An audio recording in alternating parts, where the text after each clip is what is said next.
సత్యనారాయణ గారు పాలకొల్లు నుంచి రాస్తున్నారు. శివాలయంలో ఇచ్చిన ప్రసాదాన్ని ఇంటికి తీసుకువెళ్ళకూడదా, తెలియచేయండి అంటూ కోరుతున్నారు.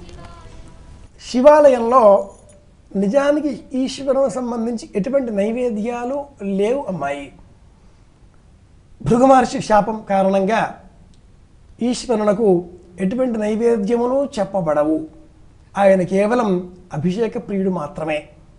అయితే ఈనాటి కాలంలో ఆలయాలలో కొబ్బరి బక్కలు, అరటిపళ్ళు, తీర్థ ప్రసాదాలు వితరణ చేస్తున్నారు.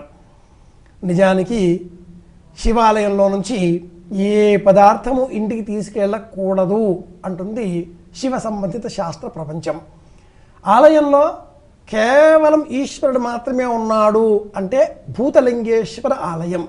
అలా కాకుండా పంచాయతన రూపంలో ఉంటే అంటే ఈశ్వరుడితో పాటుగా గర్భాలయంలో సూర్యనారాయణమూర్తి, గణపతి, పార్వతి, విష్ణువు ఇలా 5గురితో కలిసి పరమేశ్వరుడు మనకి దర్శనం ఇస్తున్నప్పుడు మాత్రం తప్పకుండా ప్రసాదాలు ఇస్తారు. తప్పకుండా ప్రసాదాలు ఇంటికి తీసుకెళ్ళవచ్చు. కేవలం ఈశ్వరుడే ఉన్నప్పుడు కూడా ప్రసాదాలు ఒకవేళ అర్చకులు ఇస్తే ఆ ఆలయంలో చండీశ్వరుడు అనే స్వామి సోమసూత్రం వైపున వెలసి ఉంటాడు. ఈ చండీశ్వరుడు పూర్వం ఇంద్రసేనుడు అనబడే ఒక మహారాజు అని మనకు స్కంద పురాణం వివరిస్తుంది. దుర్మార్గుడైన ఈ రాజు ఇంద్రసేనుడు అనేవాడు కేవలం పొరపాటుగానే ఆహార ఆహార అన్న శబ్దాలు వినియోగించాట.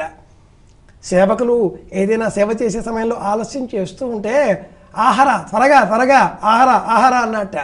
వాడు ఆలస్యం చేస్తే ప్రహరస్వ కొడతాను నేను అన్నట్ట. ఆహార ప్రహరస్వ అనే పదాలలో ఉండే హర అన్న శబ్దం విన్నాడు శంభుడు. ఈశ్వరుడు ప్రీతిదాయకంతో అతడికి చండీశ్వర పదవిని ఇచ్చాడు అంటూ స్కంద పురాణం వర్ణిస్తుంది.